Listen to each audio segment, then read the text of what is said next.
Mainland bank के आलीशान दरवाजे पर घुटनों के बल बैठा एक 10 साल का नन्हा बच्चा बर्नार्ड गैरेट। उसके हाथ जानबूझकर जूतों पर कछुए की रफ्तार से रेंग रहे थे, जैसे वो कोई मामूली बेसमझ गरीब हो। लेकिन किसी को अंदाजा नहीं था कि वो वहां जूतों की नहीं बल्कि दिमाग की पॉलिश कर रहा था। उसके कान रडार की तरह खुले थे, जो अमीर बैंकरों की करोड़ों की डील और उनके बिजनेस के हर एक राज को खामोशी से चुरा रहे थे। और दिन खत्म होते ही वो अपनी वो खतरनाक सीक्रेट नोटबुक खोलता, जहां इन अमीरों के सारे फॉर्मूले अब उसका हथियार बनने के लिए तैयार हो रहे थे। एक दिन बर्नार्ड खिड़की के पास छिपकर उन बैंकर्स की बातें सुन रहा था। वो ये सीक्रेट जानने की कोशिश कर रहा था कि ये अमीर लोग किसी भी गिरवी रखी गई बिल्डिंग या जमीन की असली कीमत का अंदाजा कैसे लगाते हैं। वो उनका बिजनेस माइंडसेट डिकोड कर रहा था। तभी एक क्लाइंट का ड्राइवर उसे रंगे हाथों पकड़ लेता है। वह ड्राइवर बर्नार्ड को बुरी तरह डांटता है और कहता है, इन गोरे लोगों के बिजनेस की जासूसी करना बंद कर। उसी शाम जब बर्नार्ड के पिता उसकी नोटबुक खोलकर देखते हैं तो उनके पैरों तले जमीन खिसक जाती है। उन्हें एहसास होता है कि उनके बेटे के पास एक जीनियस माइंड है,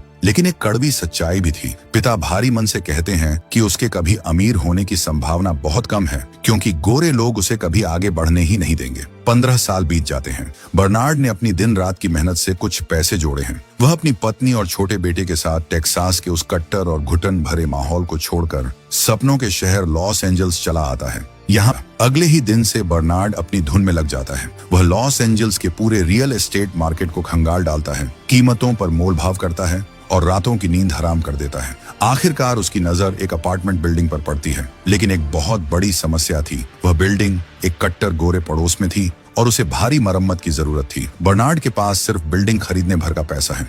उसकी पत्नी हैरान होती है कि वह एक गोरे पड़ोस को क्यों निशाना बना रहा है, लेकिन बर्नार्ड का विजन साफ है। वह समझाता है कि ब्लैक नेबरहुड अब बहुत ज्यादा भीड़ भाड़ वाले हो गए हैं, वहां पैर रखने की जगह नहीं है, इसलिए उन्हें अपना विस्तार करना ही होगा। पत्नी कहती है कि वह एक इन्वेस्टर ढूंढ सकती है। वह उसे प्लांटेशन जैज क्लब ले जाती है, जिसका मालिक मॉरिस है, एक अमीर अश्वेत प्लेबॉय और बर्नार्ड की पत्नी का पुराना परिचित। लेकिन मीटिंग के दौरान मॉरिस बहुत दिखावा करता है और बर्नार्ड का मजाक उड़ाता है। बर्नार्ड का स्वाभिमान जाग उठता है। वह क्रोधित होकर तुरंत वहां से चला जाता है। बाहर आकर वह पत्नी से कहता है कि ऐसे घमंडी आदमी के साथ कोई सौदा नहीं करना चाहिए, पैसे उधार। लेकिन बर्नार्ड को मॉरिस अच्छा नहीं लगता, शायद इसलिए कि वो प्लेबॉय है और उसकी पत्नी भी उसे जानती है। अब बर्नार्ड के पास बिल्डिंग के मालिक के पास जाने के अलावा कोई रास्ता नहीं है। आयरिशमैन बिल्डिंग के लिए $40,000 की मांग करता है। बर्नार्ड अपनी पूरी ताकत लगाकर कीमत को $30,000 तक लाने की कोशिश करता है, लेकिन नाकाम रहता है। फिर बर्नार्ड अपना मास्टर स्ट्रोक खेलता है। वह भुगतान को 2 किस्तों में बांटने का ऑफर देता है,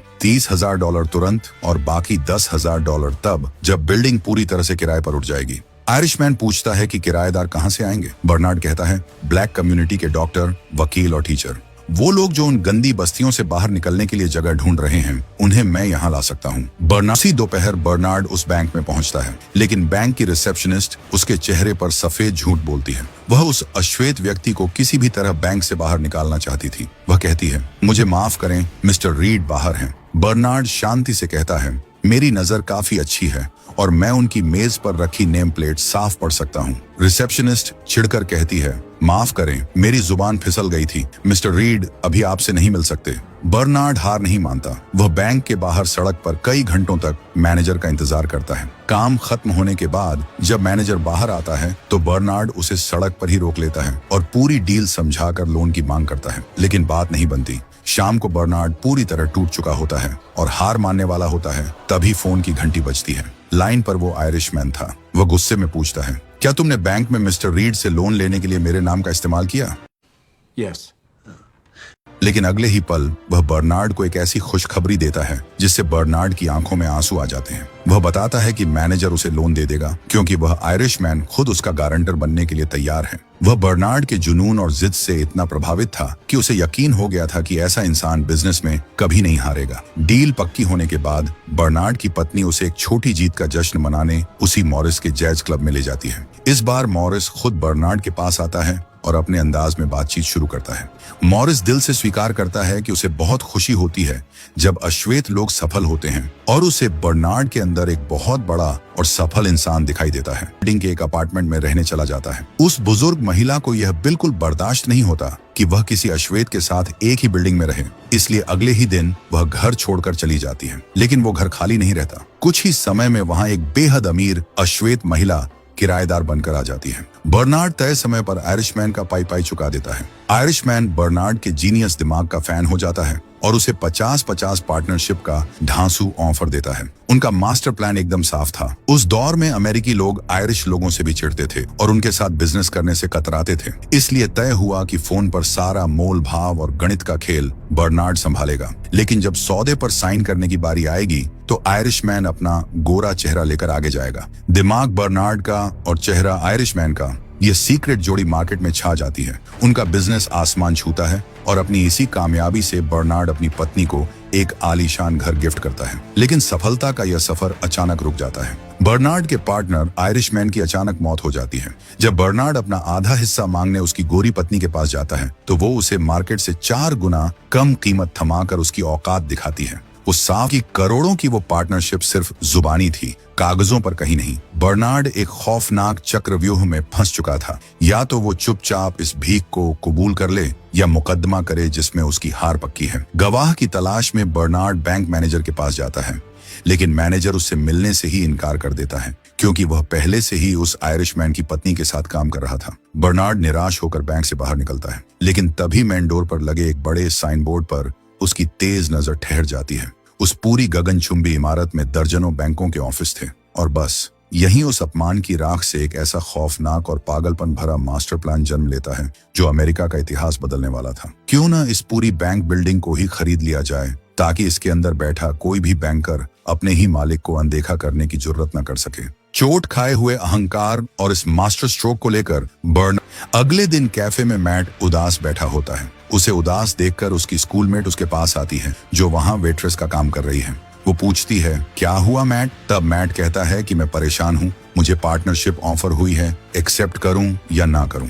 पार्टनरशिप शब्द सुनते ही उस वेट्रेस के बर्ताव में मैट के लिए अचानक बहुत सम्मान आ जाता है। उस लड़की से मिली इस अहमियत को देखकर मैट का कॉन्फिडेंस एकदम से बढ़ जाता है और वो इस बड़े खेल में उनका फ्रंटमैन बनने के लिए पूरी तरह तैयार हो जाता है। अब शुरू होती है ट्रेनिंग। मॉरिस मैट को गोल्फ खेलना और अमीर गोरों की तरह चलना फिरना, बात करना सिखाता है। वहीं बर्नार्ड उसे रियल एस्टेट वैल्यूएशन के जटिल फॉर्मूले रटाता है। शुरुआत में मैट बहुत गलतियां करता है जिससे मॉरिस निराश हो जाता है, लेकिन धीरे धीरे मैट की फोटोग्राफिक मेमोरी अपना कमाल दिखाती है। 1 महीने के अंदर ही मैट गोल्फ खेलते खेलते करोड़ों की गणितीय गणनाएं चुटकियों में करने लगता है। मॉरिस एक प्रतिष्ठित गोल्फ क्लब में मैच फिक्स करता है जहां मैट गलती से बैंक बिल्डिंग के मालिक चार्ल्स रेनॉल्ट से मिलता है। बर्नार्ड मैट को रेनॉल्ट के साथ फाइनल लंच मीटिंग के लिए तैयार करता है। वहां मैट अपनी गणितीय कुशलता और रटे हुए फॉर्मूलों से रेनॉल्ट को इस कदर प्रभावित करता है, वह $2.5 मिलियन की बिल्डिंग को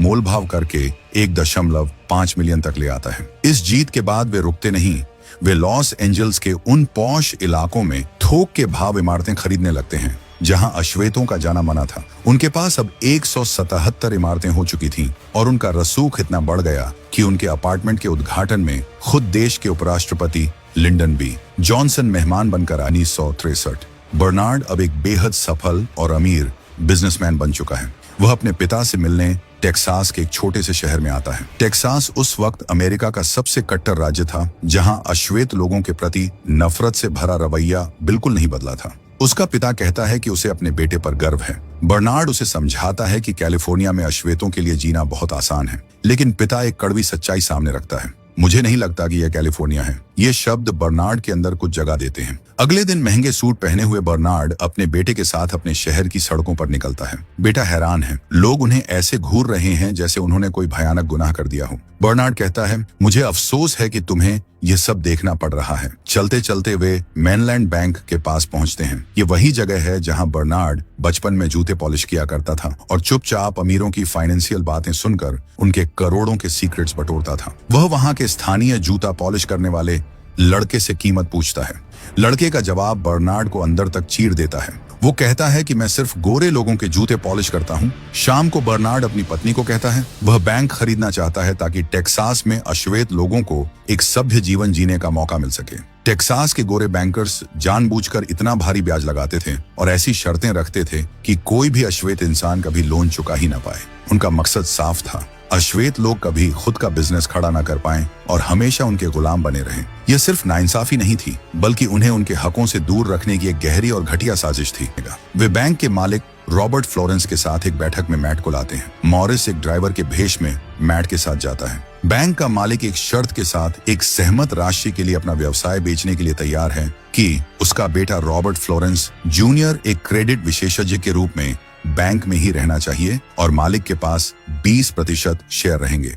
हर कोई डील के लिए तैयार है, लेकिन मालिक का शक्की बेटा टेढ़े सवाल दागने लगता है, जैसे कि डील में मैट के पार्टनर्स मौजूद क्यों नहीं हैं? बर्नार्ड गैरेट और जोसेफ मॉरिस कौन हैं?